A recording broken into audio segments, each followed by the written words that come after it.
से, जगात जयराम सिंह मुंबई से, विनय नैना उमंग पंचाल मुंबई से, नथुराम कृष्णा मोदी बीकानेर से, करण सिंह व्यासला अनिल सिंह द्वारा भोपाल से, अनिल कुमार नजरीन कुमार श्रीमती दत्तराजी लाल फिजी न्यूजीलैंड से, रवि कुमार लक्ष्मी बारसिया छिंदवाड़ा से, चतुर्वेदी परिवार झांसी से, श्री हर्षित केसरी संदीप राहुल केसरी वाराणसी से, संजय महेश्वरी वाराणसी से।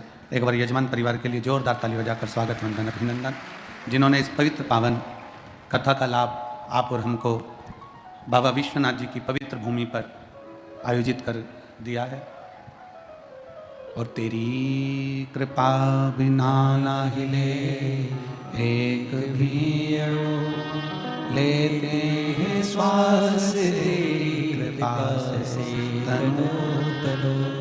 बखान क्या करूं मैं लाखों के ढेर का, चपटी बहुत मेरे खजाना कुबेर का। हे गंगाधार मुक्ति द्वार ओंकार तू, बोले ओंकार तू। आयो शरण तिहारी शंभु तार तार तू। भगवान देवादिदेव महादेव त्रिकालदर्शी कैलाशी अविनाशी मेरे शिव, जो संपूर्ण ब्रह्मांड का कल्याण करने वाले हैं, आप और हम बाबा विश्वनाथ जी की ये पवित्र धारा से कथा का लाभ ले रहे हैं। एक चित्त, एक वृत्ति में, एक मन में ये भाव जागृत होना चाहिए कि हम किसी दूसरे के दरवाजे पर नहीं, हम हमारे पिता के दरवाजे पर, हमारे बाप के दरवाजे पर आकर कथा का लाभ ले रहे हैं। और मैंने तेरे ही भरोसे बाबा, तेरे ही भरोसे हवा बिच उड़ती जावांगी। बाबा डोर हत्तो छड़ी नाम में कटी जावांगी। भोले मैं तेरी पतंग, शंभु मैं तेरी पतंग, हवा बिच उड़ती जावांगी। भगवान शंकर के दरवाजे के द्वारपाल वीरभद्र और मणिभद्र, और भगवान शिव की चौखट पर नीचे की ओर और ऊपर की ओर विराजमान रहने वाली भाग्य देवी। एक और वीरभद्र हैं, दूसरी तरफ मणिभद्र हैं, और बाबा की उस पवित्र चौखट पर नीचे भी और ऊपर भी भाग्य देवी विराजमान।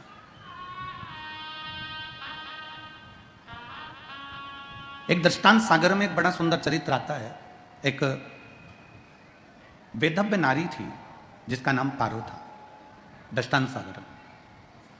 उसका एक बेटा था जिसका नाम नसीब सिंह था।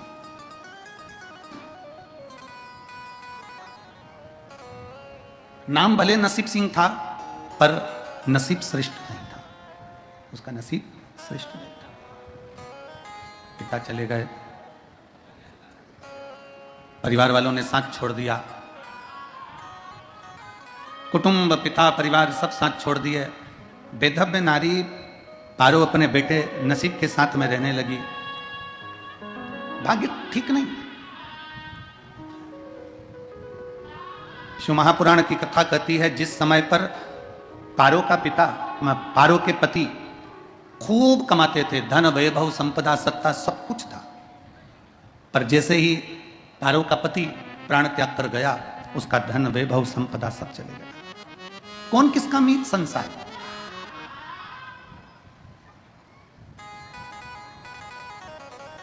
और देख लिया संसार हमने, देख लिया सब मतलब के यार हमने, देख लिया झूठे नाते झूठे रिश्ते, झूठे नाते झूठे रिश्ते, अरे झूठा है संसार हमने देख लिया। सब मतलब के यार हमने। पारो का पति जब तक जीवित था खूब कमाया, खूब वैभव लाया, खूब संपदा लाया, खूब धन लाया, सब कुछ एकत्रित कर लिया। पर जैसे ही पति के प्राण छूटे, जो धन दूसरों को दिया हुआ था वो धन वापस नहीं आया, वो संपदा वापस नहीं आई, वो वैभव चले गया। घर था वो भी परिवार वालों ने ले लिया, व्यापार व्यवसाय था वो भी परिवार वालों ने ले लिया। शिव महापुराण की कथा कहती है दुनिया का सबसे पहला लुटेरा व्यक्ति अगर कहीं बसता है तो अपने खुद के घर में बसता है, कहीं दूसरा नहीं बसता। एक दादाजी मरे, बहू रोते रोते बोल रही है दादाजी की चादर बाहर फेंक दो, बहू रोते रोते बोल रही है दादाजी का कपड़ा बाहर फेंक दो, बहू रोते रोते बोल रही है दादाजी का जो गद्दा है, चटाई है, वो बाहर फेंक दो, बाहर फेंक दो, क्योंकि दादाजी मर गए, दादाजी चले गए। पोता मां की गोद में आकर बैठ गया और माता से गोद में आकर बैठा तो क्या देख रहा था कि दादाजी मर गए, उनके गले में से सोने की चेन परिवार के लोग निकाल रहे थे। पोते ने अपनी मां का गाल पर हाथ लगाकर मां, ओ मां, दादाजी का चद्दर बाहर फेंक दिया। क्यों? मां ने कहा तुम्हारे दादा मर गए इसलिए चादर पर सोते थे, चादर फेंक दिया, जो वो प्रयोग करते थे, जो यूज करते थे वो फेंक दिया। तो पोते ने कहा मां ला ये सोने की चेन दे, मैं फेंक कर आता हूं, ला मुझे ये सोने की चेन दे, मैं फेंक कर आता हूं। मां ने तुरंत बेटे के गाल पर एक थप्पड़ दिया, पागल हो गया, सोने की चेन कोई फेंकी जाती है?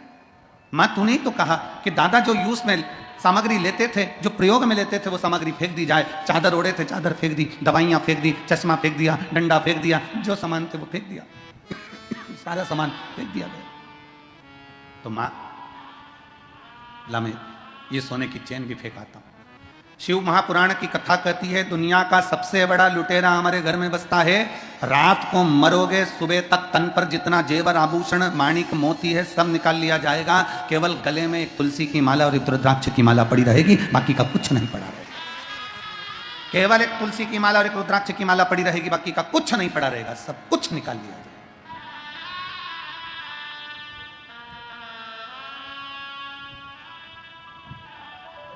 परिवार वालों ने दुकान ले ली, परिवार वालों ने घर ले लिया, परिवार वालों ने व्यापार ले लिया, परिवार वालों ने व्यवसाय ले लिया, सब कुछ समाप्त कर दिया। पारो आखिरी में अपने बेटे के साथ में रहती है। भले बेटे का नाम नसीब से रख दिया हो कि ये किस्मत वाला होगा, किस्मत वाला होगा, पर वही किस्मत नहीं है महाराज, कोई किस्मत।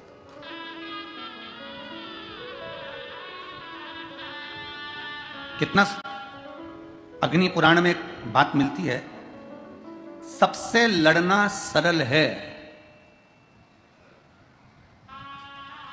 अग्नि पुराण में एक बात मिलती है, सबसे लड़ना सरल है। परिवार से, नातों से, रिश्तों से, कुटुंब से, कबीले से, मोहल्ले से, दुनिया से लड़ना सरल है, पर अग्नि पुराण की कथा कहती है अपने नसीब से लड़ना कठिन है, अपनी किस्मत से लड़ना कठिन है। भाग्य में जो लिखा है वो भोगना पड़ता ही है। मृत्यु लोक में अगर आपका जन्म हुआ है, आपको और हमको अपने अपने कर्म का भोग भोगना ही पड़ेगा। संसार सागर में अगर जन्म लिया है, आपको और हमको ये सारे भोग भोगना ही पड़ेगा। भगवान राम भी अगर मृत्यु लोक में आए तो उनको भी अपने कर्म की गति का स्मरण करना पड़ा।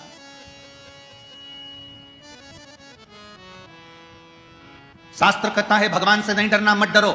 वेद पुराण से नहीं डरना, मत डरो। धर्म और शास्त्रों से नहीं डरना, मत डरो। गुरुओं से नहीं डरना, मत डरो। संत साधु महात्मा जोगी से नहीं डरना, मत डरो। तपस्वियों से नहीं डरना, मत डरो। पर शिव महापुराण की कथा कहती है कि अपने कर्म से जरूर डरना, क्योंकि कर्म का भोग तो परमात्मा को भी भोगना पड़ता है। कर्म का भोग तो परमात्मा को भी भोगना पड़ता है। भगवान राम ने छुपकर बाली के पांव में बाण मारा था, छुपकर बाण दिया था, तो भगवान कृष्ण अवतार में वही बाण भगवान को भी छुपकर लगा है। कर्म का भोग। एक चिड़िया को कैद में रखा तो माता जानकी को भी कैद में रहना पड़ा था।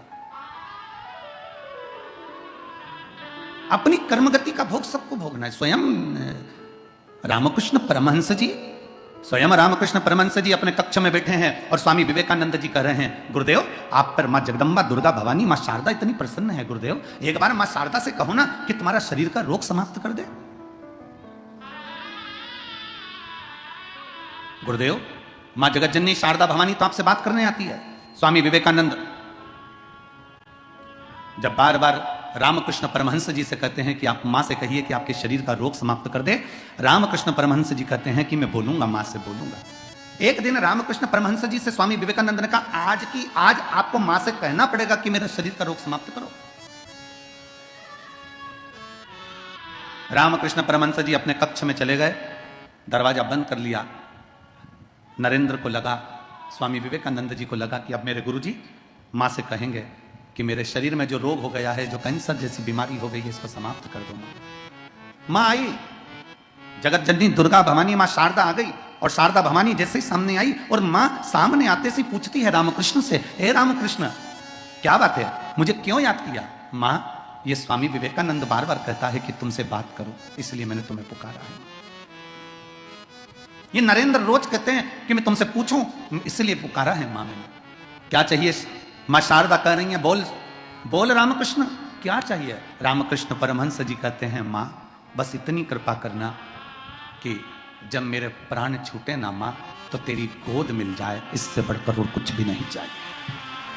तेरी गोद मिल जाए, इससे बढ़कर और कोई सुख नहीं चाहिए, इससे बढ़कर कोई संपदा नहीं चाहिए। पर मां शारदा भवानी, मां दुर्गा भवानी ने कहा, मां शारदा ने कहा, नरेंद्र ने तो तुमको कहा था, स्वामी विवेकानंद ने तो तुमसे कहा था कि तुम्हें जो रोग हो गया है, जो बीमारी हो गई है, वो बीमारी समाप्त करने का मांगना। पर रामकृष्ण परमहंस, तुमने वो मांगा नहीं।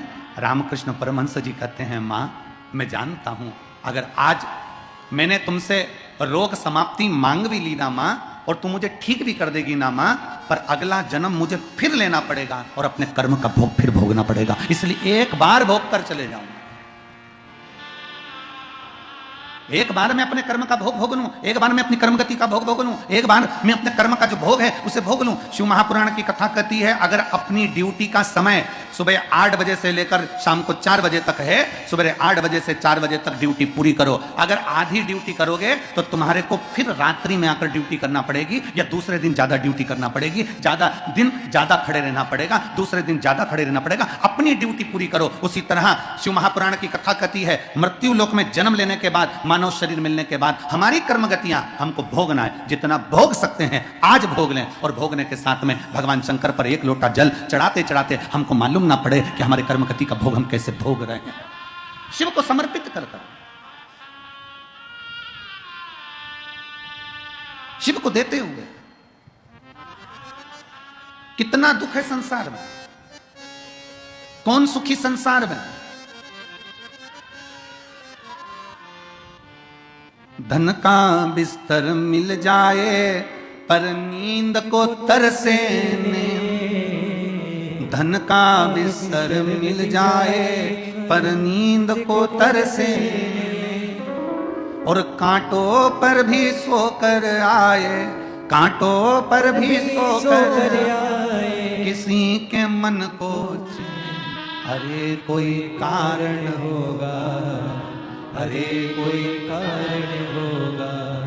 डनलप का गद्दा है, ऐसी का रूम है, रात्रि को पीने के लिए गिलास दूध आ गया, सब कुछ सुख है, खाने के लिए ड्राई फ्रूट्स आ गया, सारा सुख है आपके पास में, और मालूम पड़े रात्रि को सोने से पहले नींद की गोली खाना पड़ रही है। शिव तत्व कहता है, शंकर भगवान की कथा कहती है, दुनिया का सबसे सुखी व्यक्ति कौन सा है? तो शिव महापुराण की कथा कहती है, दुनिया का सबसे सुखी व्यक्ति वो है जिसके सोने वाले कमरे में, जिस कक्ष में वो सोता है, उस कक्ष में कोई टेबलेट नहीं, कोई दवाई नहीं, कोई विक्स नहीं, कोई बाम नहीं, समझ लेना दुनिया का सबसे सुखी व्यक्ति।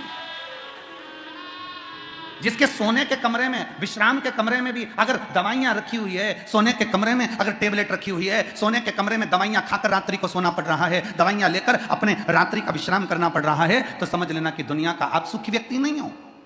प्रथम सुख, जम के बोलो, निरोगी काया। जरा जम के बोलो, प्रथम सुख निरोगी काया। सो रहे हो, बाजू में दवाई रखी है, सो रहे हो, बाजू में बिल्कुल गोलियां रखी हुई है, टेबलेट रखी हुई है, खाए बगैर नींद नहीं आती, पाँव दुख रहा है उसकी टेबलेट खाली, सिर दुख रहा है उसकी टेबलेट खाली, पेट दुख रहा है उसकी टेबलेट खाली, जरा सी घबराहट हुई उसकी टेबलेट खाली, बीपी ऊंचा नीचा हो रहा है उसकी टेबलेट खाली, शुगर ऊंची नीची उसकी टेबलेट खाली। दुनिया का सबसे सुखी व्यक्ति वो है जिसके सोने वाले कमरे में कोई टेबलेट नहीं, कोई दवाई नहीं, कोई औषधि नहीं, वो दुनिया का सबसे सुखी व्यक्ति है। वरना कमा तो रहे हो, भरी जवानी है, 4 दुकानें चला रहे हो, भरी जवानी है, बहुत अच्छी नौकरी कर रहे हो, भरी जवानी है, खूब कमाया, 60-70 हजार, 1 लाख 2 लाख 5 लाख रुपए महीना भी कमाया, और मालूम पड़े कि घर में कभी पत्नी बीमार पड़ रही, कभी बच्चे बीमार पड़ रहे, कभी माँ बीमार पड़ रही, कभी पिता बीमार पड़ रहा, और मालूम पड़े कमाया हुआ सारा धन बीमारी में लगता जा रहा है, तो विचार करना कि वो कमाई का क्या फल मिल गया।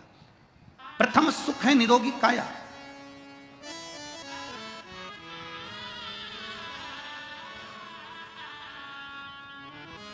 भगवान की भक्ति में लो, खूब मेहनत करो। निवेदन है, जो कल निवेदन करा था आज फिर कर रहे हैं, शरीर की कैपेसिटी से ज्यादा कमाओ, मना नहीं है, जितना कमा सकते हो उतना कमाओ। परशु महापुराण की कथा कहती है कि वो धन जो तुमने कमाया है वो अपने ऊपर, खुद के ऊपर खर्च भी करो, जोड़ जोड़ कर रखकर चौकीदार मत बनो। स्वयं का कमाया धन स्वयं के लिए भी होना चाहिए। यहां बंडे बाबा बैठे हुए हैं, इनका सामने सफेद एक झोला रखा हुआ है, बस ये झोला है, और तन पर जो कपड़ा पहने हैं बस वही कपड़ा है, धोते हैं वापिस पहन लेते हैं। भारत की भूमि पर अगर ये आते हैं तो 24 घंटे एक शहर में रहते हैं, दूसरे दिन दूसरे शहर में चले जाते हैं, उस शहर का पानी दूसरे दिन नहीं पीते, और आसमान में ही, फ्लाइट में ही ज्यादातर सफर निश्चित करते हैं।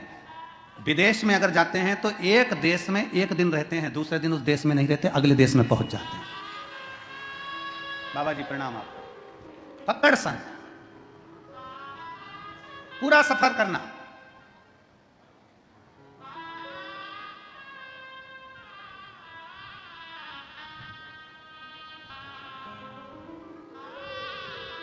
अपनी शिव भक्ति में, अपनी मस्ती में, अपनी अलमस्ती में जीवन जिए, अपनी अलमस्ती। अपने स्वयं के ऊपर हम खर्च नहीं कर रहे। बेटा तुम्हारा एप्पल का फोन रख रहा है, बेटा तुम्हारा खूब अच्छा लैपटॉप चला रहा है, और आप वही कीपैड लेकर 24 घंटे अपनी भक्ति में, अरे भाई मेरे को दुकान से फुर्सत नहीं, अरे भाई मेरे को इससे फुर्सत नहीं, अरे भाई मेरे को उससे फुर्सत नहीं। अलमस्त जिंदगी जियो। जितना कमाया अपने ऊपर कितना खर्च करा तुमने, मत तो किसी को नहीं देना, पर अपने ऊपर तो खर्च करो। सुख की 2 रोटी हम नहीं पा रहे। एक सेठ जी की दुकान पर एक भिखारी भीख मांगने के लिए आया, भिक्षाम दे। सेठ जी ने उसको भिक्षा दे दी, वो सामने बैठ गया भिखारी सेठ जी की दुकान के ठीक सामने, और उसने अपने पोटले में से खाने का सामान निकाला और खाना प्रारंभ करा। खाना प्रारंभ करा, पोटले में से भोजन निकाला, खाना प्रारंभ करा। सेठ जी, नौकर बोला, सेठ जी मैं जाऊं, मेरे को भोजन का टाइम हो गया, 1:30 बज गई, 2 बज गई, मुझे खाना खाना, भोजन करना, जा। नौकर चले गए। भिखारी सामने बैठकर भोजन कर रहा है, नौकर छुट्टी लेकर अपने घर चले गया, भोजन कर रहा है, और सेठ जी कमाने के चक्कर में टिफिन पत्नी ने रखकर भेज दिया, ठंडा हो गया, पड़ा हुआ है, पर खा ही नहीं पा रहा, क्योंकि दुकान कौन देखे, ग्राहक कौन देखे, लगा कमाने कमाने कमाने कमाने, 4 बज गया, 5 बज गया, तब जाकर अब 2 रोटी खा रहा है, वो भी ठंडी, वो भी ठंडी।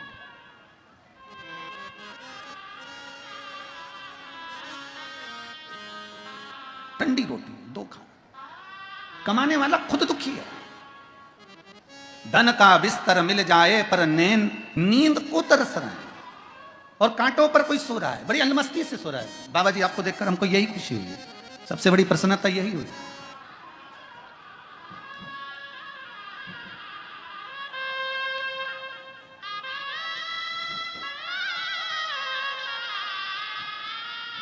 सबसे ज्यादा प्रसन्नता इसी चीज की हुई है, सबसे ज्यादा प्रसन्नता इसी बात की हुई है। शिव तत्व की प्राप्ति, भगवान शंकर की अविरल भक्ति की प्राप्ति, भगवान ओघड़दानी की अविरल भक्ति की प्राप्ति। और मैंने तेरे ही भरोसे बाबा, तेरे ही भरोसे हवा बिच उड़नी जावांगी, बाबा डोर तो छठी ना मैं कटी जावांगी, भोले मैं तेरी पतन, शंभू मैं तेरी पतन, हवा बिच उड़ती जावांगी, बाबा डोर तो छठी कटी जाएगी। पारो के जीवन में दुख इतना अपार पड़ गया कि सारा धन वैभव संपदा सत्ता सब परिवार वालों ने ले लिया, सब कुछ प्राप्त कर लिया, कुछ भी नहीं बचा। दूसरे के दरवाजे पर जाती, थोड़ा बर्तन घिस देती, बर्तन मांज देती, थोड़ा धन लेकर आ जाती, बच्चों का भरण पोषण कर देती, बच्चों का भरण पोषण।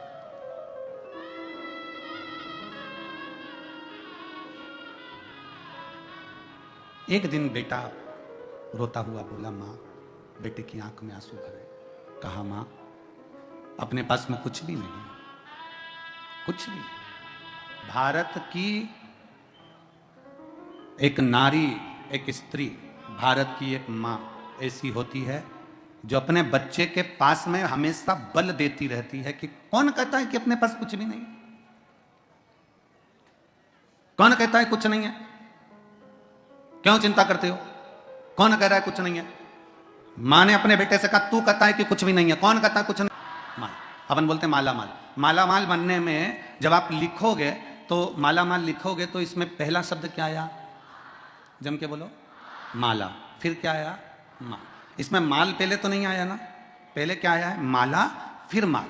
अर्थात शिव पुराण कथा कहती है जिसने भगवान की माला जपना प्रारंभ कर दी, एक दिन वो माला माल बन ही जाता है। माला पहले है, माल बाद में है। पहले जपना है, भजना है, उसको पुकारना। पहले जपो, भजो, पुकारो। और जब मुझसे भजेंगे, क्यों ना आए, क्यों ना पहुंचे, आएगा शिव। उसको पुकारा जाए, विनती करी जाए, विनय करे जाए, निवेदन करा जाए, क्यों नहीं आएगा। पारो ने अपने बेटे से कहा, तू चिंता मत कर, तू भगवान की भक्ति कर। और बेटा उसी दिन से भगवान नारायण के मंदिर जाने लगा। माता का हाथ पकड़कर नारायण के मंदिर जाता, भगवान श्री हरि के मंदिर में जाता। भगवान नारायण बैठे देखते, आज माता लक्ष्मी ने नारायण जी से कह दिया, कितना दुखी है प्रभु, इसको कुछ तो दे दो। इसके पिता की जायदाद परिवार वालों ने ले ली, इसके पिता का काम धंधा परिवार वालों ने ले लिया, ये कितना दुखी है, इसको कुछ तो दो प्रभु। भगवान नारायण ने एक हीरे का हार, रतन जड़ित हार उस बेटे को दे दिया। बेटा हार लेकर जा रहा था अपनी मां को दिखाने के लिए, मां मुझे भगवान नारायण ने हार दिया है। अब बेटा लेकर जा रहा था, इतनी देर में एक चील उड़ती हुई आई, वह हार को उठाकर ले गई और ले जाकर कहीं पटक दिया। बेटा रोने लगा, अब मैं नारायण की भक्ति नहीं करूंगा, मेरा हार चील ले गई, अब क्या करूं। ब्रह्मदेव की भक्ति करने लगा। ब्रह्मा की भक्ति करी तो ब्रह्मा देना, माता ब्रह्माणी के कहने पर एक हीरे की अंगूठी दे दी। अंगूठी लेकर गया, पानी में मुंह धो रहा था, अंगूठी बाजू में से गिरकर पानी में चली गई, मछली ने निगल ली। मछली में निगलते ही अंगूठी भी गई, हार भी गया। बच्चा रोने लगा, आंखों में जल भर गया। तब माँ ने कहा कि अब एक काम कर, कि किसी शंकर के दरवाजे पर चलते हैं, उसकी चौखट को प्रणाम करते हैं। शिव के द्वारा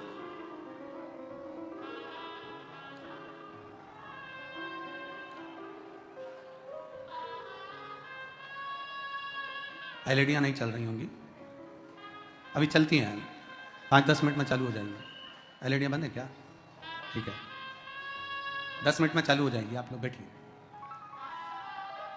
माँ ने कहा, चल शिव के द्वार चलते हैं, भगवान शंकर की चौखट पर चलते हैं, शिव के दरवाजे पर चलते हैं, बाबा भंडारी के दरवाजे पर चलते हैं। और चले भगवान शिव की चौखट पर चले। श्री शिवाय नमस्तु, श्री शिवाय नमस्तु, श्री शिवाय नमस्तु, श्री शिवाय नमस्तु, श्री शिवाय नमस्तु। माँ बेटे का हाथ पकड़कर शंकर भगवान के दरवाजे पर जाने लगी, पंचाक्षर मंत्र का स्मरण करने लगी, षडाक्षर मंत्र का स्मरण करने लगी। नमः शिवाय, ओम नमः शिवाय, नमः शिवाय, ओम नमः शिवाय जपती जपती लेकर गई, शंकर भगवान के दरवाजे पर पहुंच गई, शिव की चौखट पर।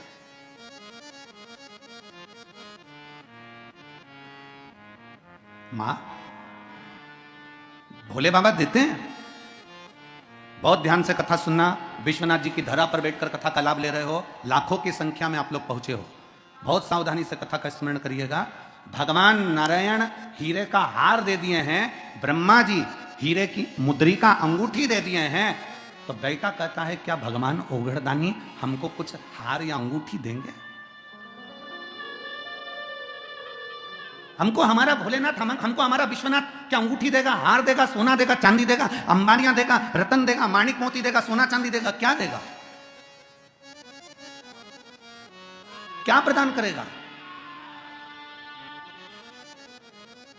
वहीं से एक संत निकल कर जा रहे थे, वहीं से एक संत निकल कर जा रहे थे। शंकर भगवान तुझे ना हार देंगे ना अंगूठी देंगे, पर शंकर भगवान तेरी किस्मत पलट देंगे। शिव जी तेरी किस्मत पलट देंगे।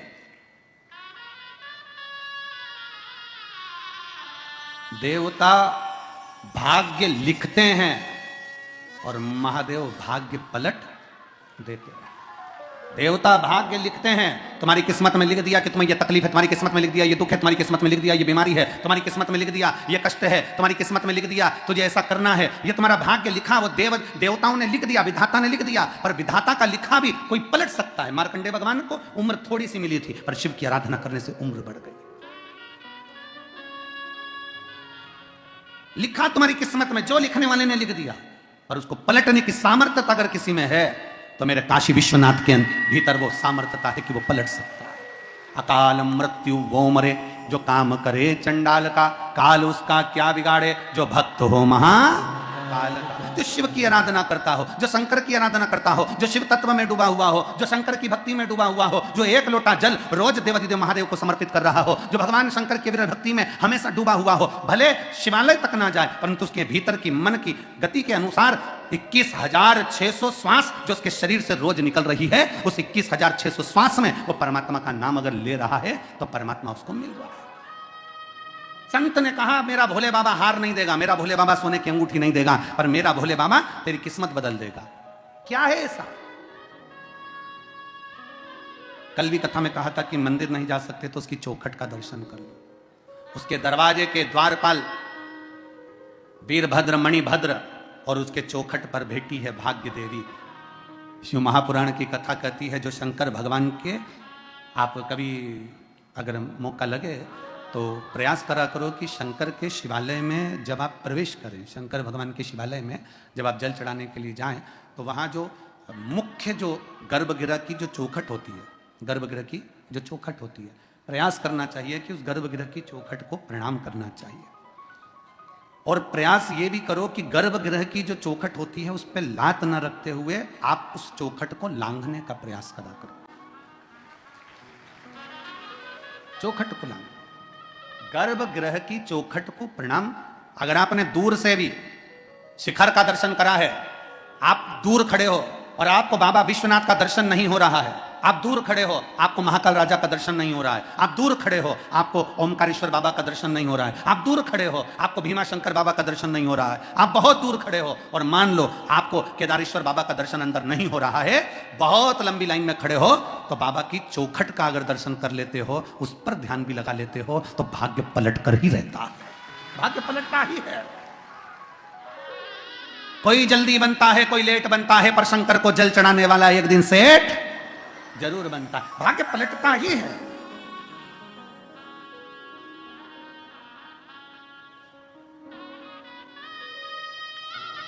महादेव नमन चरणों में, सब गाइए। महादेव नमन चरणों में स्वीकार कीजिए, सबका किया है मेरा भी उद्धार कीजिए, उद्धार कीजिए। आवाज नहीं आ रही है, सबकी आवाज यहां तक आना चाहिए, प्रेम से बोलो। महादेव नमन चरणों, महादेव नमन चरणों स्वीकार कीजिए, सबका किया है मेरा भी उद्धार कीजिए, उद्धार कीजिए। हे त्रिपुंडधारी, हे त्रिशूलधारी, हे त्रिपुंडधारी, हे त्रिशूलधारी। हो जाए पूरी कामना उपकार कीजिए, हो जाए पूरी कामना उपकार कीजिए, सबका किया है मेरा भी उद्धार कीजिए, सबका किया है मेरा भी उद्धार कीजिए। महादेव नमन चरणों में, महादेव नमन चरणों में, स्वीकार कीजिए, सबका किया है मेरा भी उद्धार कीजिए, उद्धार कीजिए। है त्रिशूलधारी, है त्रिपुंडधारी, है त्रिशूलधारी, है त्रिपुंडधारी, है त्रिशूलधारी, है त्रिपुंडधारी। महादेव नमन, सब गाइए बैठे बैठे। महादेव नमन चरणों में, स्वीकार कीजिए, सबका किया है मेरा भी उद्धार कीजिए, उद्धार कीजिए। है त्रिपुंडधारी, है त्रिशूलधारी, है त्रिपुंडधारी, है त्रिशूलधारी, है त्रिपुंडधारी, है त्रिशूलधारी। एक बार जोरदार ताली बजाकर स्वागत वंदन। जय जय श्री राधे। देखिए, बड़े ही हर्ष का विषय है, आज हमारे बीच में गोरक्ष पीठ के पीठाधीश्वर कर्मयोगी सन्यासी और इस बड़े से प्रदेश के, उत्तर प्रदेश के बड़े ही उदार मुख्यमंत्री माननीय श्री योगी आदित्यनाथ जी का शुभ मंगल आगमन हुआ। एक बार जोरदार ताली बजाकर स्वागत करें माननीय मंत्री जी का। देखिए, व्यक्ति के काम से व्यक्ति की पहचान होती है, हम सभी इस बात को जानते हैं और हम सभी को ज्ञात है माननीय मुख्यमंत्री जी के काम की चर्चा ना ही विदेश में, देश में है, अपितु विदेश की सांसद में भी माननीय मुख्यमंत्री जी के काम की चर्चा हमेशा होती रहती है।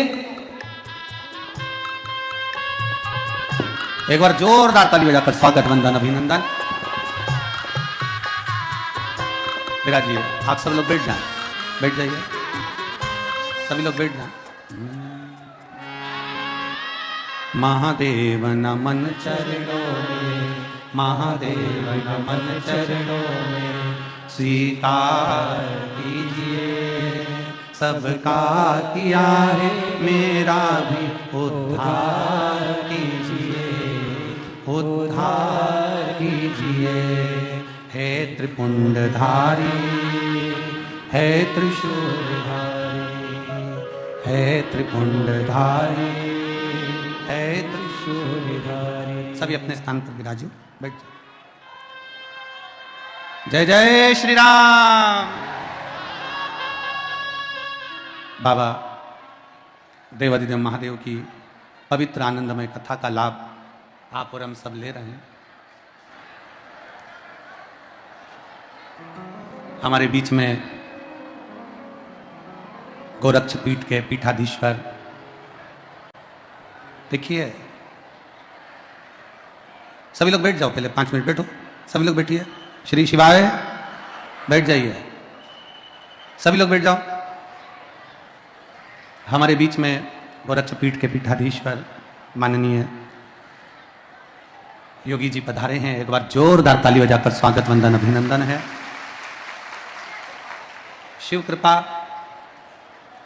महाराज जी, मैं कहना चाहूँगा, व्यासपीठ पे शिव महापुराण में शिवरात्रि छठे दिन की कथा में हम लोग मनाते हैं और ऐसा कई सालों से होता आया है, पर आज ये शिवरात्रि वास्तव में मुख्य हो गई, जिससे मेरे गोरखनाथ जी की कृपा से आप गोरखनाथ के रूप में यहाँ पधारे हैं। और माँ गंगा का तट, विश्वनाथ बाबा की पवित्र धरा, काल भैरव जी की पवित्र भूमि और मेरे गुरु गोरखनाथ जी के साक्षीकरण के रूप में आपका आगमन संपूर्ण भारत देश में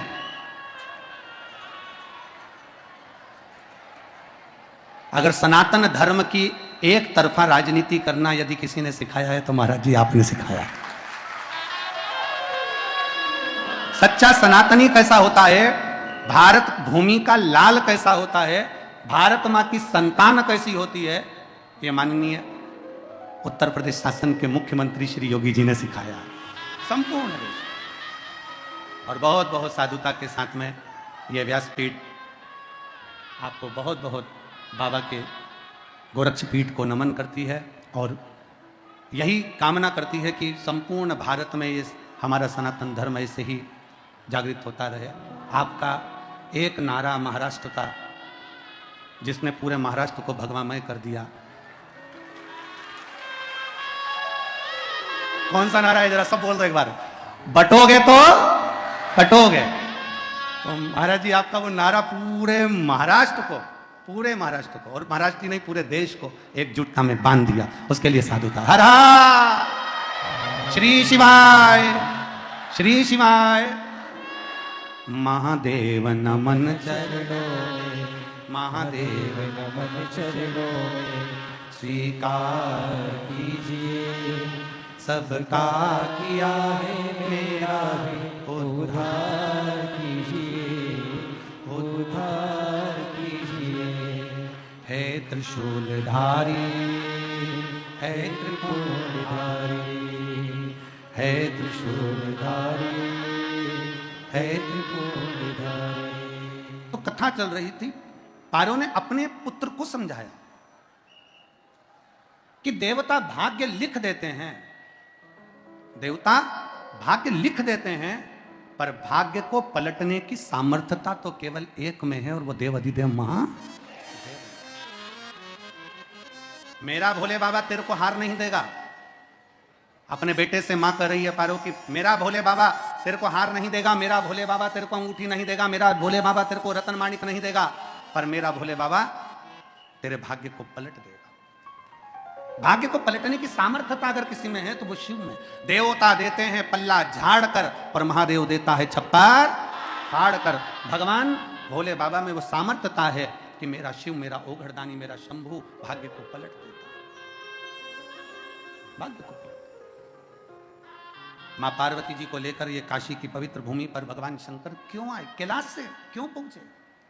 पार्वती इस भूमि का नजारा का दर्शन करिए, ये साधारण भूमि नहीं, ये सहज भूमि नहीं है पार्वती। इसके केवल एक दर्शन मात्र जीव के सारे पापों को क्षीण कर देता है। अभी आपको वर्णन करा कि मात्र शंकर भगवान का शिवलिंग का दर्शन करने पर 10 अश्वमेध यज्ञ का फल प्राप्त हो जाता है। और एक बार विश्वनाथ जी की पवित्र धरा पर, बाबा विश्वनाथ की भूमि पर मात्र आ जाने पर 10,000 अश्वमेध यज्ञ का फल प्राप्त हो जाता है। केवल इस भूमि पर आने पर ही फल की प्राप्ति हो जाती है। ऐसी पवित्र भूमि है विश्वनाथ बाबा की। हमारे बीच में माननीय उत्तर प्रदेश शासन के मुख्यमंत्री श्री योगी आदित्यनाथ जी हमारे बीच में पधारे हैं और बहुत सनातन धर्म के लिए जो उन्होंने पताका फहराई है, वास्तवता है कि पूरे देश को दिखा दिया कि सनातन धर्म की एक झलक कैसी होती है। मैं माननीय जी से निवेदन करूंगा आपका आशीष वचन संपूर्ण लाखों शिव भक्तों तक पहुंचे, उसके लिए एक बार जोरदार ताली बजाकर आमंत्रित करते हैं।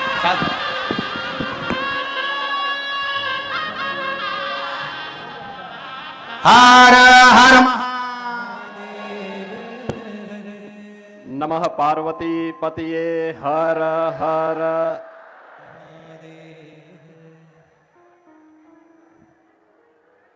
पवित्र व्यासपीठ पर विराजमान पूज्य संत पंडित प्रदीप मिश्रा जी महाराज, इस पूरे कार्यक्रम के आयोजक जगतगुरु महामंडलेश्वर श्री सतवा बाबा संतोष दास जी महाराज, हमारे सभी पूज्य संतजन, इस पावन कथा में उपस्थित सभी हमारे माननीय जनप्रतिनिधिगण और लाखों की संख्या में उपस्थित सभी श्रद्धालुजन, बाबा विश्वनाथ के इस पावन धरा पर और मां गंगा के इस पावन तट पर शिव महापुराण की इस पावन कथा को श्रवण का आनंद आप सबको प्राप्त हो रहा है। मैं सबसे पहले कथा व्यास पूज्य संत पंडित प्रदीप मिश्रा जी का आप सभी काशीवासियों की ओर से, प्रदेशवासियों की ओर से और श्रद्धालु जनों की ओर से हृदय से स्वागत करता हूं, उनका अभिनंदन करता हूं।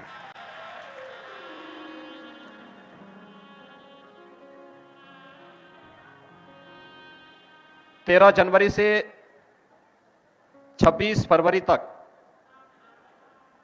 यानी पौष पूर्णिमा से महाशिवरात्रि तक प्रयागराज की पावन धरती पर दुनिया का सबसे बड़ा आध्यात्मिक और सांस्कृतिक समागम महाकुंभ 2025 का आयोजन है। और उससे ठीक पहले काशी की धरती पर इस पावन कथा के माध्यम से इस कुंभ का दर्शन हम सबको देखने का अवसर प्राप्त हो रहा है।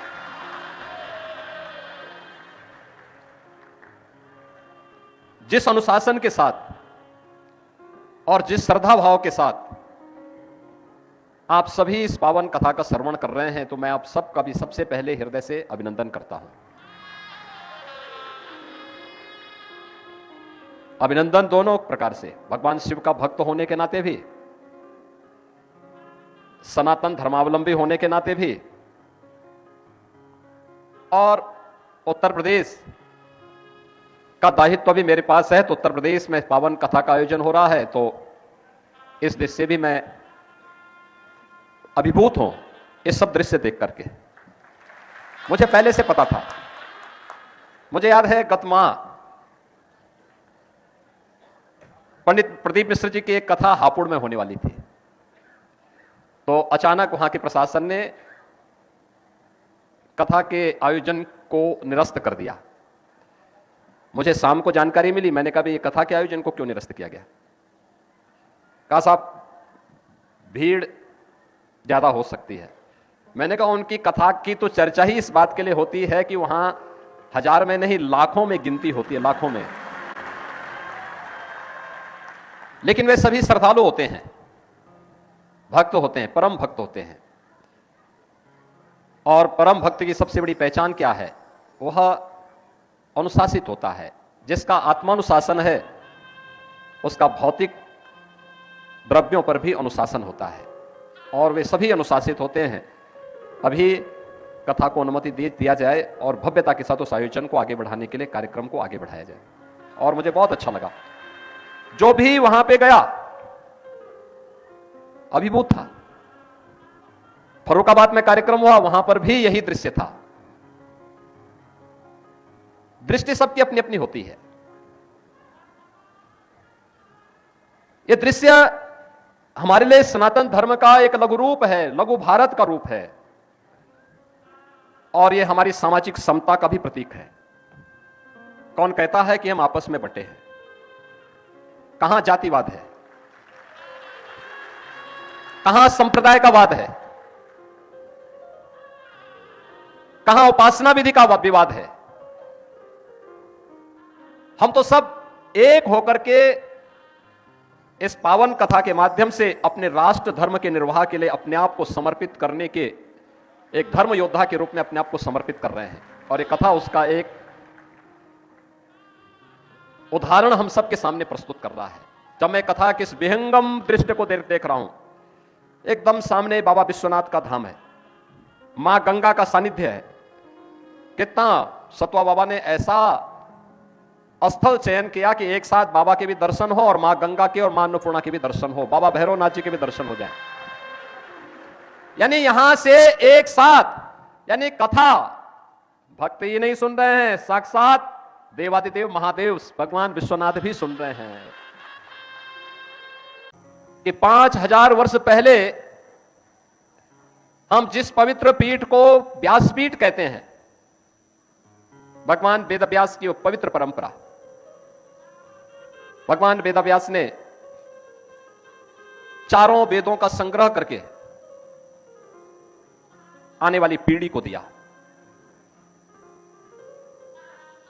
गुरु शिष्य की परंपरा वेदों के संरक्षण के लिए कैसे बननी है, भगवान वेदव्यास ने परंपरा दी।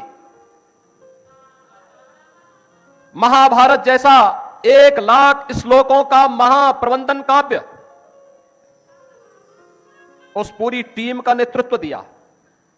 श्रीमद् भागवत महापुराण जैसा ज्ञान, भक्ति और वैराग्य का एक अद्भुत त्रिवेणी का महापुराण, मुक्ति का यानी जीवन की सफलता का रहस्य जिसमें छुपा हुआ हो, वह जिस भगवान वेदव्यास ने दिया हो। पुराणों और उप पुराणों की रचना कैसे की जानी चाहिए, उसकी शुरुआत की जिस भगवान वेदव्यास ने उस समय के सबसे बड़े राजवंश कुरु वंश को न केवल हर विपरीत परिस्थितियों में बचाया, बल्कि 8 पीढ़ियों का प्रत्यक्ष रूप से एक सार्थक निर्देशन देकर के उसका नेतृत्व भी दिया, उनका मार्गदर्शन किया और सदैव धर्म और न्याय के पथ पर ही चलते रहे, उसी की प्रेरणा देते रहे।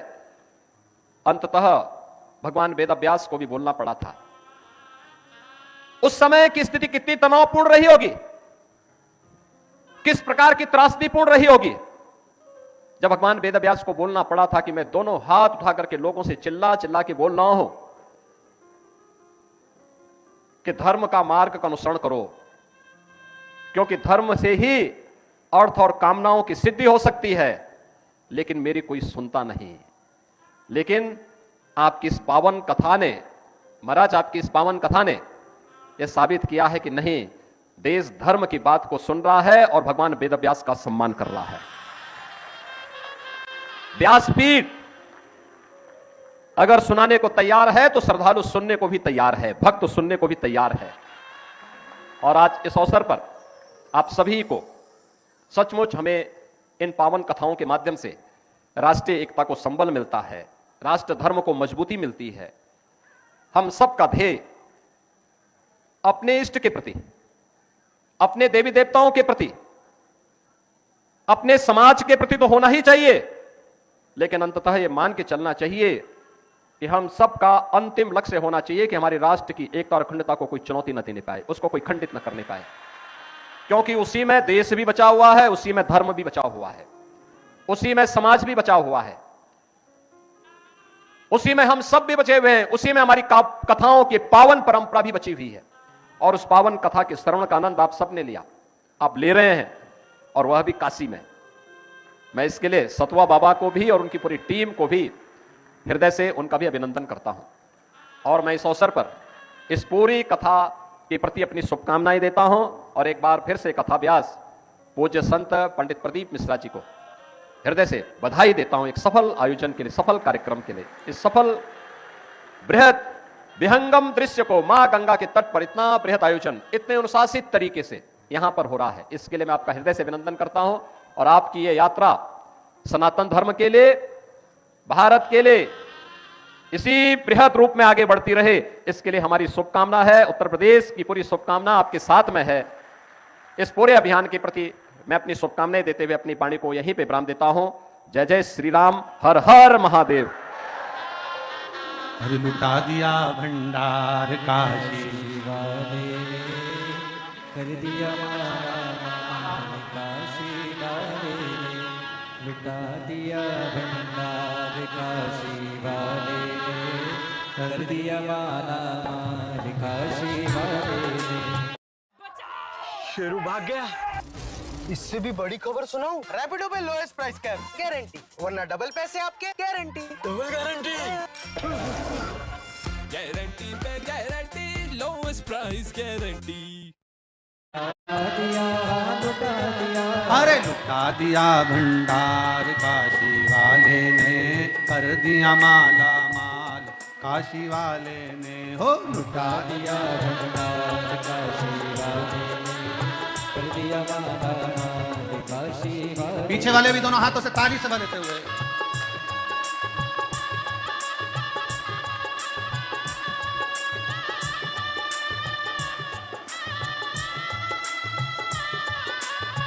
शंभो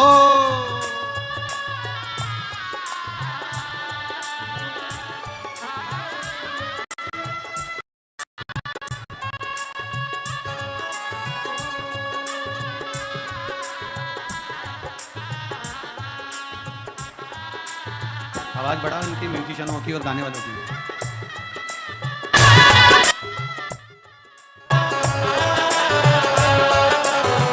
पीछे वाले भी दोनों हाथों से ताली से बजाते हुए।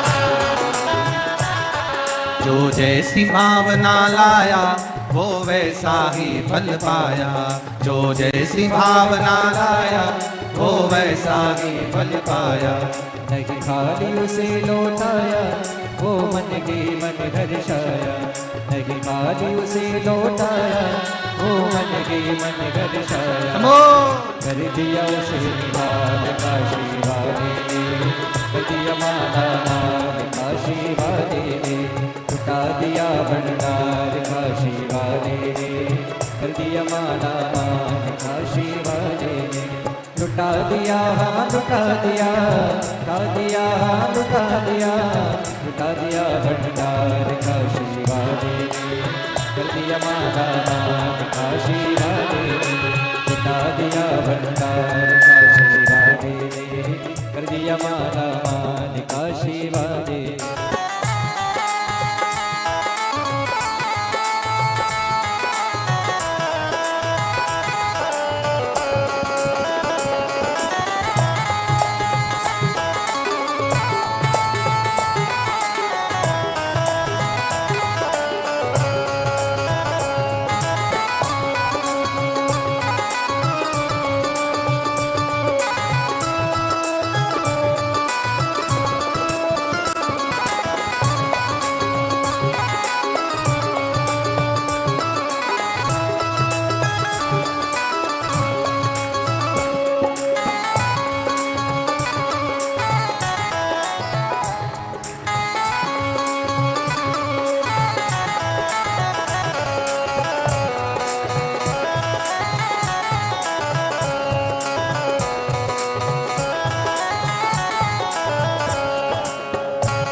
जो लगन लगाया सच्ची है उसकी नाव न अटकी, जो लगन लगाया सच्ची है उसकी नाव नाटकी।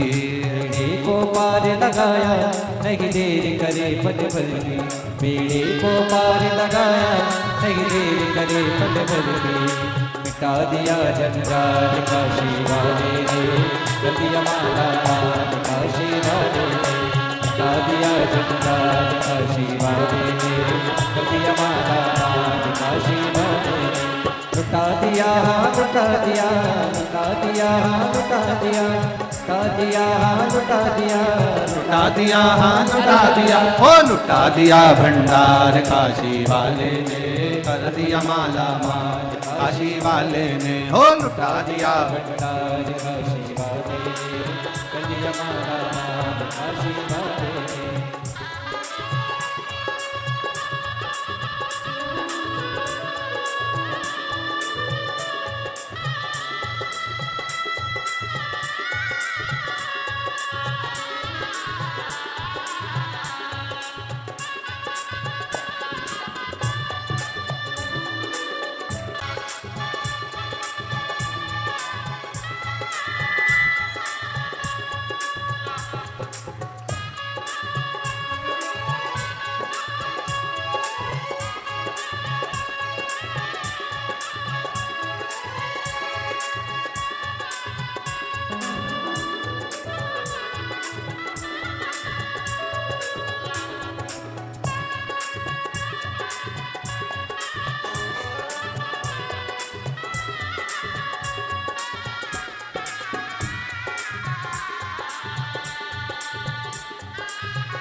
किया जो सेवा वो पाया मिश्री मेवा, चरणों की किया जो सेवा वो पाया मिश्री मेवा, जिसने के मांगा बेटा वो चांद सकत न पाया, जिसने के मांगा बेटा वो चांद सकत न पाया, कर दिया फिर खुशहाल काशी वाले ने, लुटा दिया भंडार काशी वाले ने, लुटा दिया भंडार काशी वाले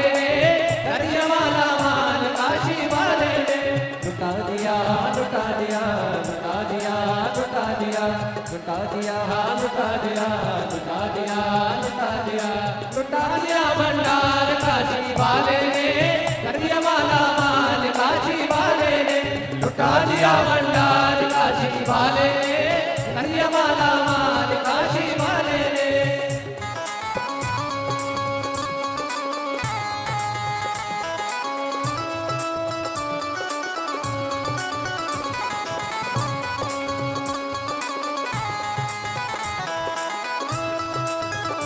पीछे वाले भी बड़े भाव के साथ।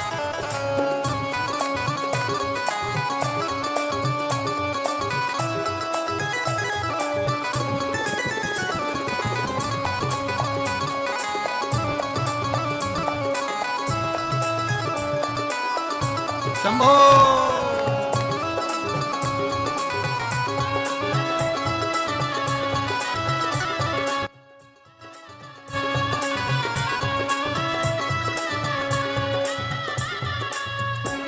जो लगन लगाया सच्ची है उसकी नाव न हटती। जो लगन लगाया सच्ची है उसकी नाव न अटकी। बेड़े को पार लगाया नहीं देर करे पल भर की।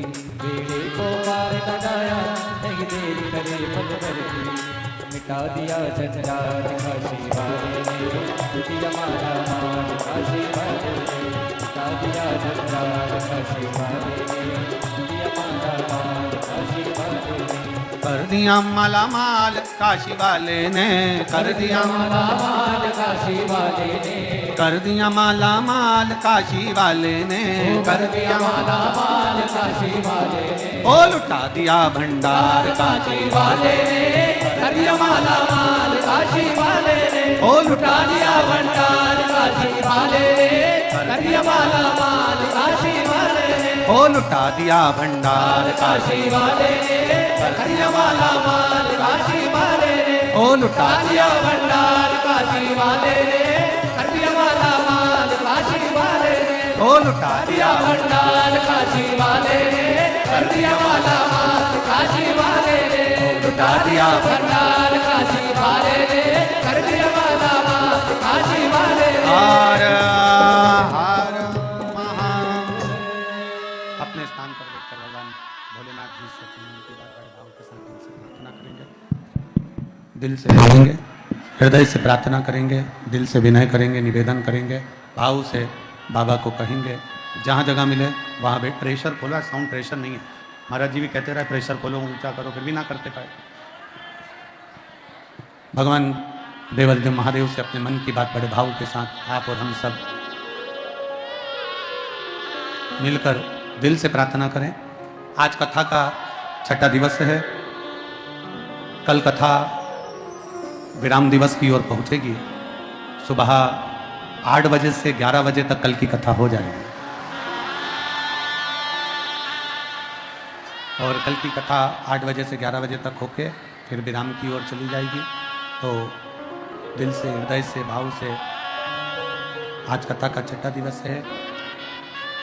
6ठे दिन की कथा को हमारे यहाँ शिवरात्रि का वर्णन किया गया है। तो बड़े आनंद के साथ, भाव के साथ में 6ठे दिवस की कथा का, शिवरात्रि का आज दिन है। आज पूरी रात शिव भक्त भगवान शंकर का खूब कीर्तन करते हैं और दूसरे दिन सुबह 8 बजे से 11 बजे तक कथा श्रवण कर कर अपने जीवन को बाबा के सुप्रत कर, बड़े भाव से बाबा से झोली पसार कर, विनय कर कर, उनसे विनती कर कर, बाबा से निवेदन कर कर जाते हैं। सभी लोग साथ में विनय करेंगे, साथ में बोलेंगे, सभी लोग एक साथ बाबा से विनती करेंगे। जहाँ जगह मिले वहाँ बैठ कर बाबा से निवेदन करेंगे।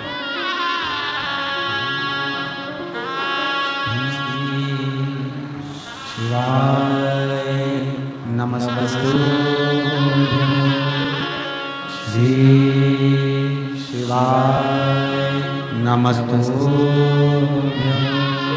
श्री शिवाय नमस्तु श्री शिवाय नमस्तु श्री शिवाय नमस्तु। भोला सब दुख काटो हारा, हो भोला सब दुख काटो हारा। शिव शंकर जपो तेरी माला,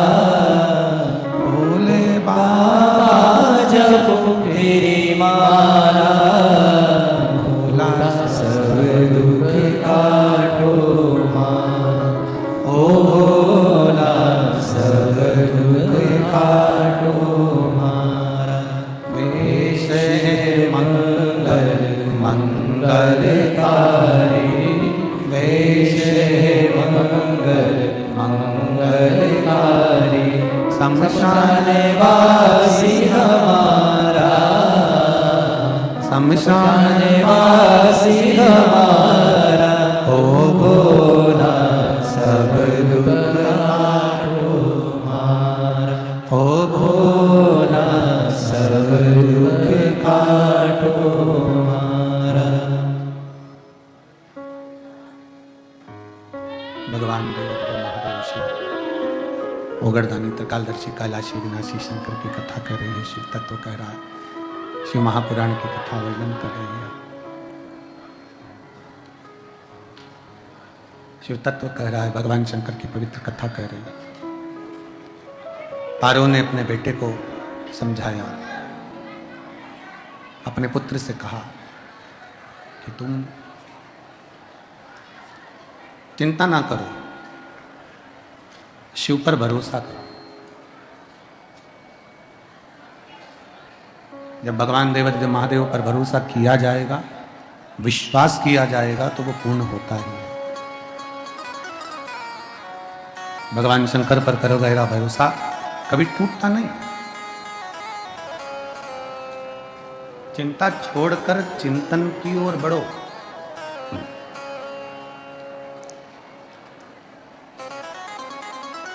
पारो का बेटा, पारो का पुत्र और पारो शंकर के मंदिर में जाते, एक लोटा जल समर्पित करते, देहली पर अपना हाथ लगाकर प्रणाम कर कर कहते, बाबा तूने सबकी झोली भरी है, फिर मेरी क्यों खाली है? तूने सब पर कृपा करी है, सब पर करुणा करी है, फिर मेरी झोली खाली क्यों? क्यों?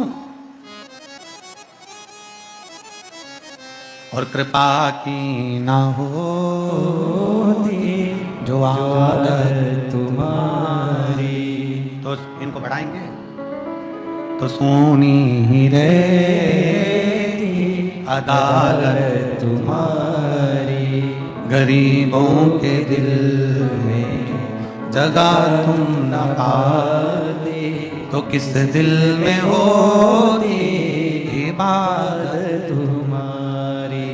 शिव कथा कर रही है, भगवान शंकर का चरित्र कर रहा है, शिव महापुराण वर्णन कर रहे हैं, शिव तत्व कर रहा है, ओगरदानी का चरित्र कर रहा है। शिव मंदिर में जाओ, शिवालय में जाओ, शंकर भगवान की चौखट पर भी अगर पहुंच गए और चौखट का स्मरण भी हो जाए, स्पर्श मात्र भी अगर चौखट का हो जाए, या चौखट का मात्र दर्शन भी हो जाए, मात्र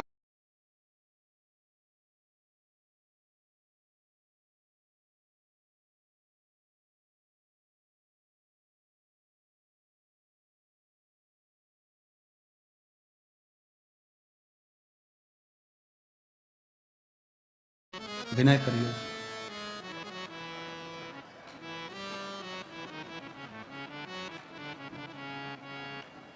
एक बात शिव महापुराण की सुंदर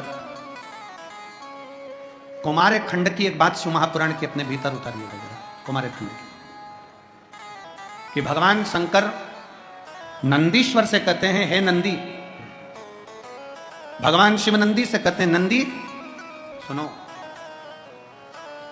अगर कोई भूलवश शिवालय से आया है, भगवान शंकर के शिवालय से अगर वो आया है, और शिवालय से आने वाला व्यक्ति अपने घर ना जाते हुए मान लो कि किसी दूसरे के घर में भी अगर प्रवेश कर जाता है, तो शिवालय की रज जब उसके शरीर से लगकर जाती है, तो उस घर का भी कल्याण कर देती है, जिस घर में वो प्रवेश करता है उसका भी कल्याण कर देती है।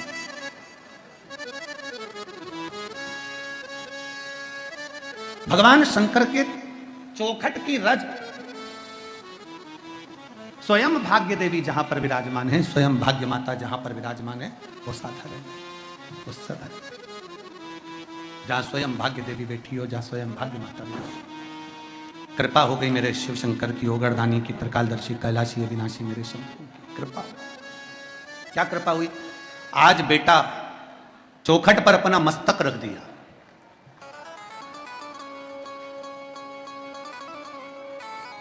आज पारो के बेटे ने चौखट पर अपना मस्तक रख दिया।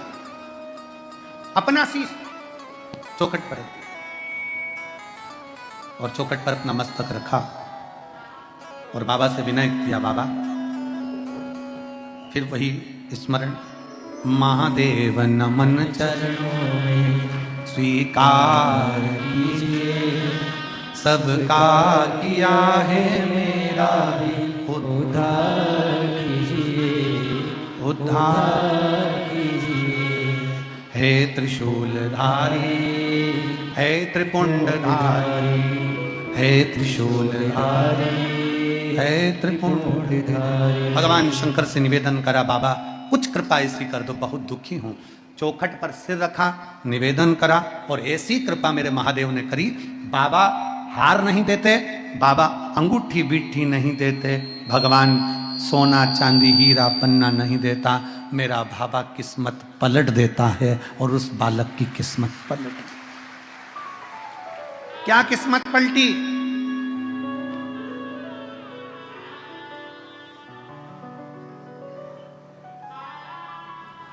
माता पारो ने कहा कि तुम जल ले जाओ, जरा वन से थोड़ी संविदा लकड़ी लेकर आओ। बेटा नसीब सिंह जल लेने के लिए, लकड़ी लेने के लिए गया। बीच मार्ग में जाते जाते उसने क्या देखा कि एक लकड़ी के एक डूंठ पर, वृक्ष की लकड़ी के डूंठ पर एक हार टंगा हुआ है। कौन सा हार था?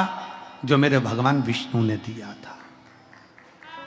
किस्मत भाग्य में अगर लिख दिया मेरे ओघड़दानी ने तो गया हुआ भी वापस बुलवा लेता है। वो ओघड़दानी, वो विश्वनाथ, वो शंभू है।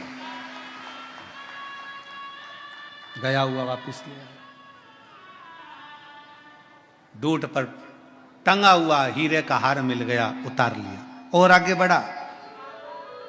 क्या देखा कि एक मछली तड़प रही है। उस मछली को उठाकर उसने पानी में डाल दिया। मछली इतनी प्रसन्न हो गई, उसने अपने मुख में से अंगूठी निकालकर उस बालक को दे दिया। गया धन भी वापस ला सकता।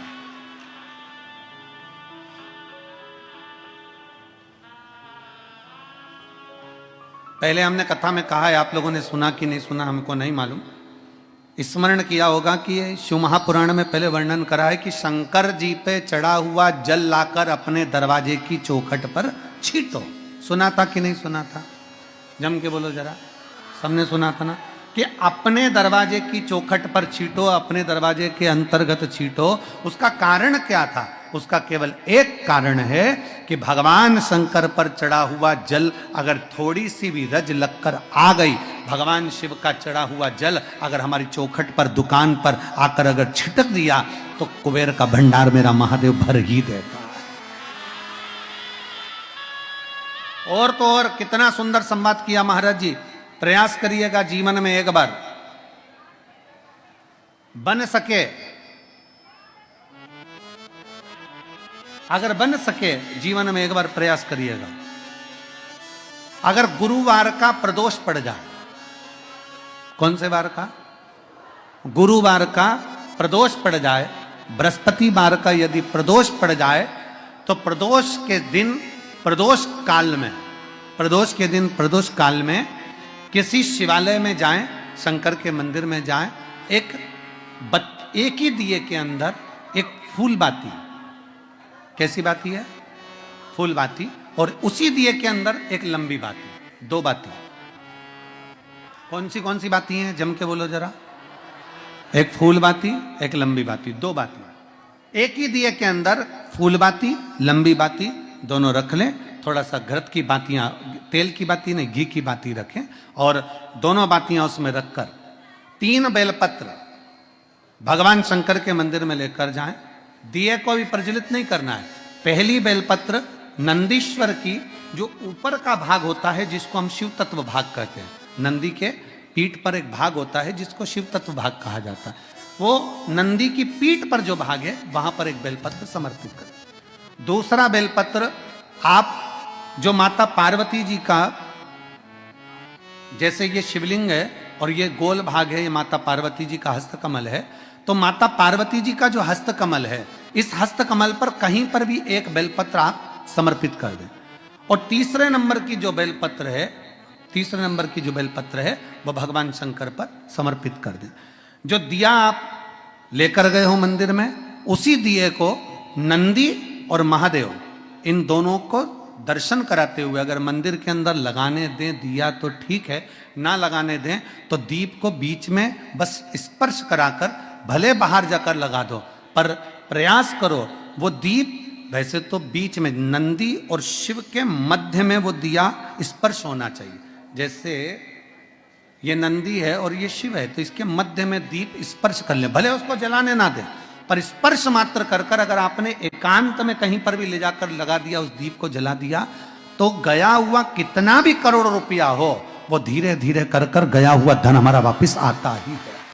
कोई खाकर भी बैठ गया तो देगा जरूर, वो धन आएगा जरूर, कैसे भी आएगा पर अपनी संपदा वापस। शिव तत्व की प्राप्ति है, भगवान शंकर की प्राप्ति। सबका किया है मेरा भी उद्धार कीजिए, उद्धार कीजिए, है त्रिपुंडधारी है त्रिशूल। आप दिल से जब बाबा से कहेंगे, अपने मन से जब भगवान को प्रार्थना करेंगे, अपने हृदय से जब शिव को पुकारेंगे, क्यों ना मिलेगा। गया हुआ धन केवल चौखट पर स्पर्श मात्र करा था पारो के पुत्र ने, और स्पर्श मात्र करने से उसका पूरा की पूरा किस्मत बाबा ने बदल दिया, उसका भाग्य बदल। एक पत्र है,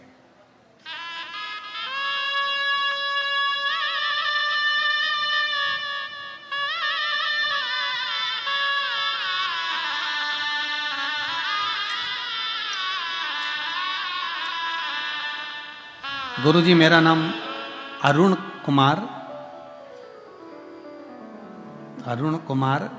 झाम है। मेरा नाम अरुण कुमार झाम है। पत्नी का नाम पूनम झाम है। पत्र को आप लोग एलईडी पर आस्था चैनल पर पढ़ सकते हैं। पत्नी पूनम झाम। मेरा घर समस्तीपुर बिहार में है। कहीं बैठे हो तो हाथ हिला सकते हैं। अगर कहीं बैठे हो, नाम अरुण कुमार झाम, पत्नी पूनम झाम, मेरा घर समस्तीपुर बिहार में है। कहीं बैठे हो तो हाथ हिला सकते हैं, और अगर बैठे हो तो एक बेलपत्री लेने के लिए आ सकते हैं। मेरे बेटे का जन्म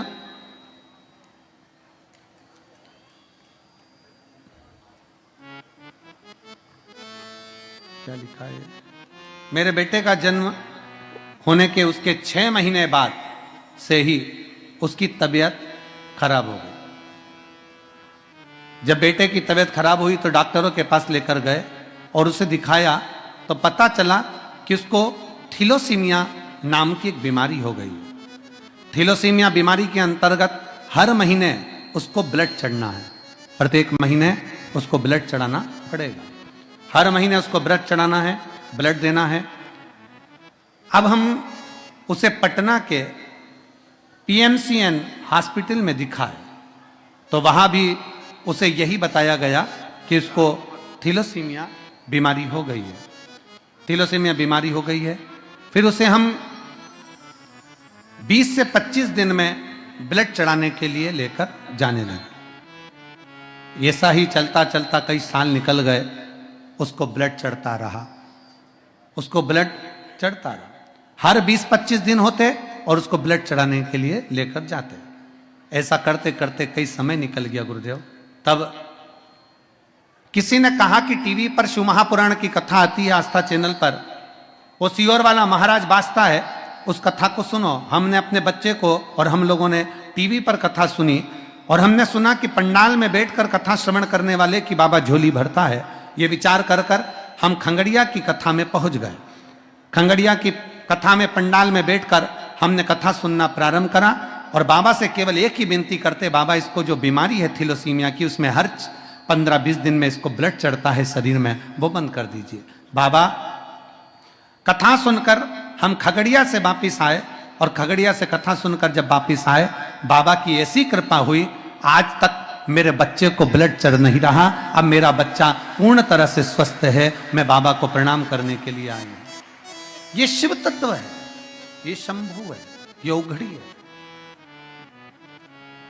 एक भरोसा, एक विश्वास, एक दृढ़ता जब हम शंकर के प्रति जागृत कर लेते हैं, जब हमारा विश्वास शिव के प्रति जागृत हो जाता। एक पत्र और है, बड़ा सुंदर है।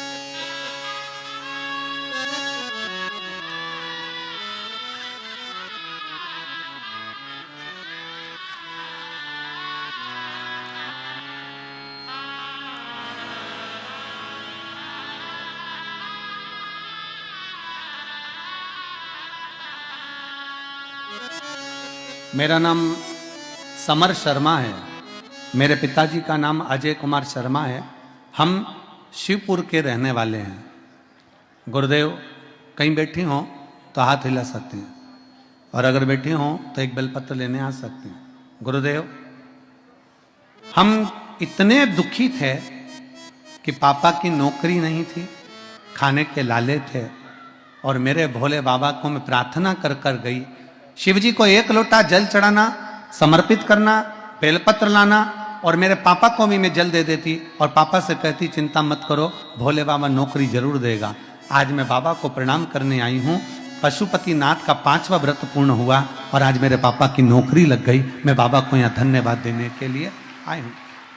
शिव तत्व में भगवान शंकर की अविरल भक्ति, जब हमारा विश्वास, आई हुई है क्या शर्मा? आए हो तो बेलपत्र लेने आ जाइए, आ जाओ।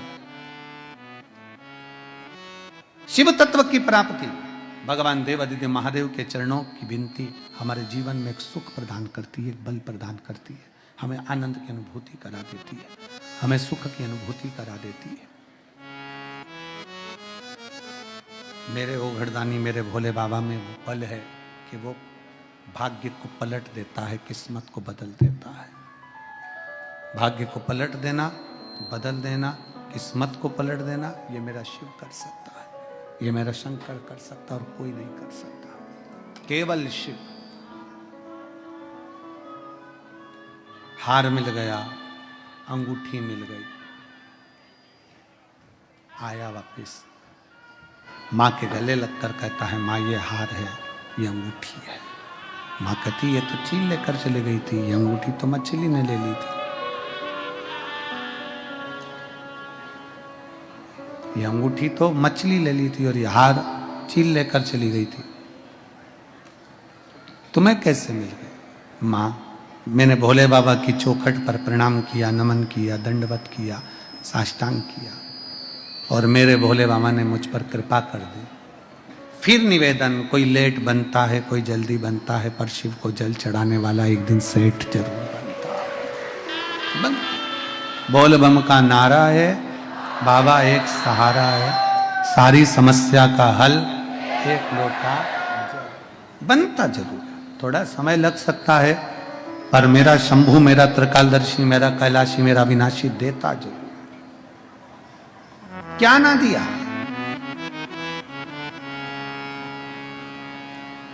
सती माता जलकर भस्म हुई,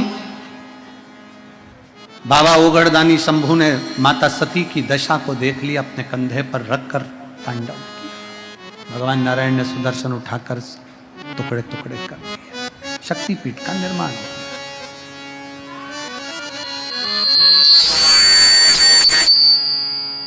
वही सती माता हिमालय राज के घर में माता पार्वती के नाम से विख्यात हो गई, वही सती माता।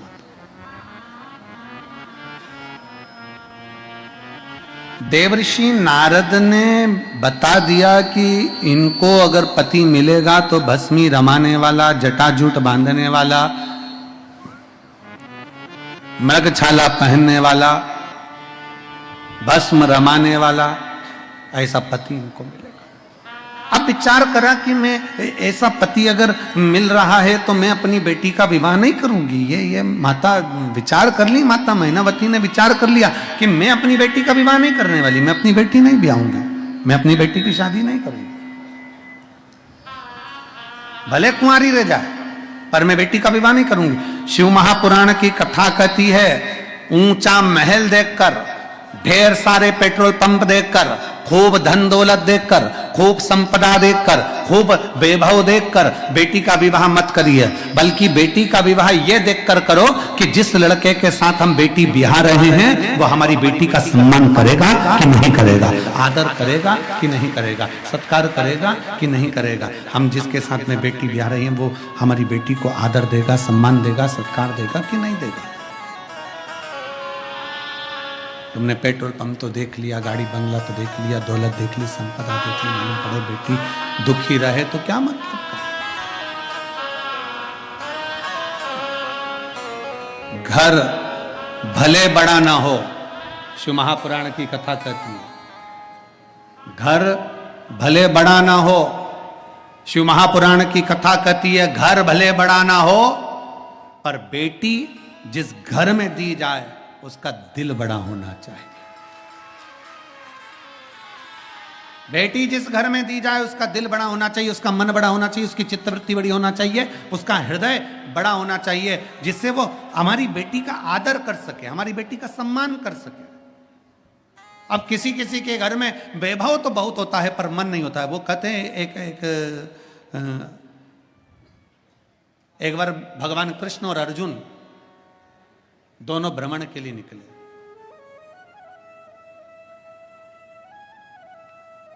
दोनों भ्रमण करने निकले और भ्रमण करते करते दोनों जा रहे थे।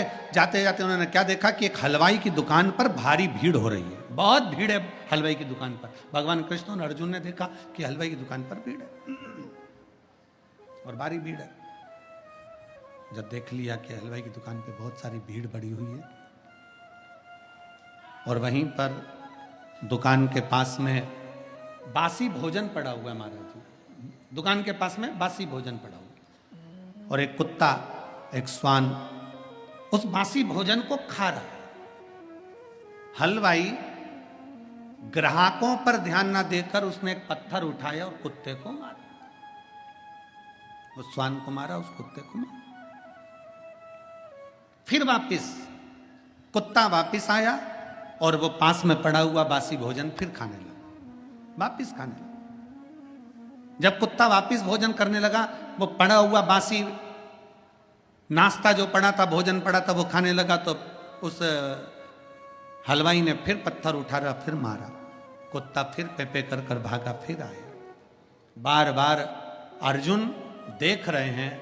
अर्जुन वहां से निकले, भगवान कृष्ण के साथ में आगे बढ़े तो अर्जुन ने भगवान कृष्ण के चरण पकड़कर कहा, नाथ मेरे मन का एक संशय है, इस संशय को मिटा दीजिए।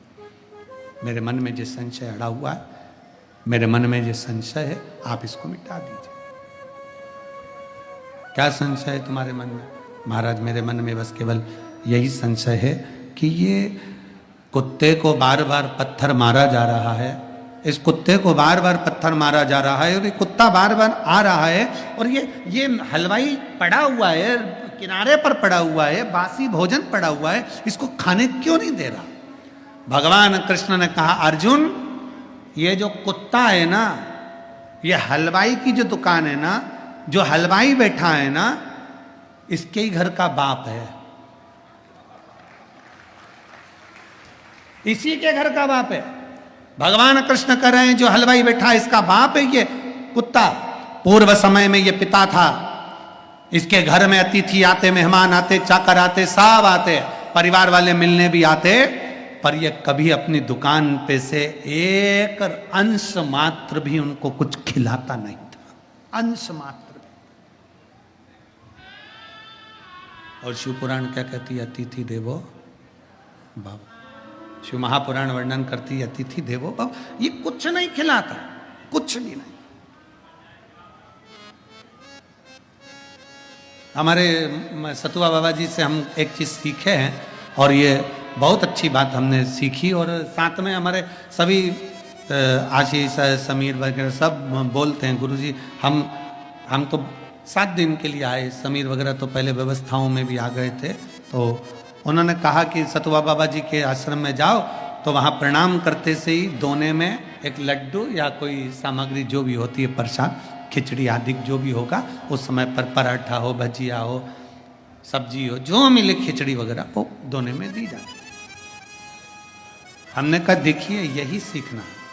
ये चरित्र भगवान कृष्ण का, अर्जुन का ये चरित्र हमें दिखा रहा है। भगवान कृष्ण और अर्जुन का ये चरित्र हमको वर्णन कर रहा है। भगवान कृष्ण और अर्जुन का ये चरित्र हमें बता रहा है कि बनिया अर्थात वो हलवाई उस दुकान का मालिक है, पर अपने जितने रिश्तेदार आते थे उनको एक अंश मात्र भी कुछ नहीं देता था। आखिरी में उसी दुकान के दरवाजे पर जो बासी पड़ा हुआ है वो खाने के लिए आगे बढ़ रहा है, पर अंश मात्र औलाद खाने नहीं दे रही है, औलाद नहीं दे रही। इसीलिए बार बार पहले भी कहा, फिर कहते हैं कि मत बुरे कर्म कर बंदे, मत बुरे कर्म कर बंदे, वरना पछताएगा।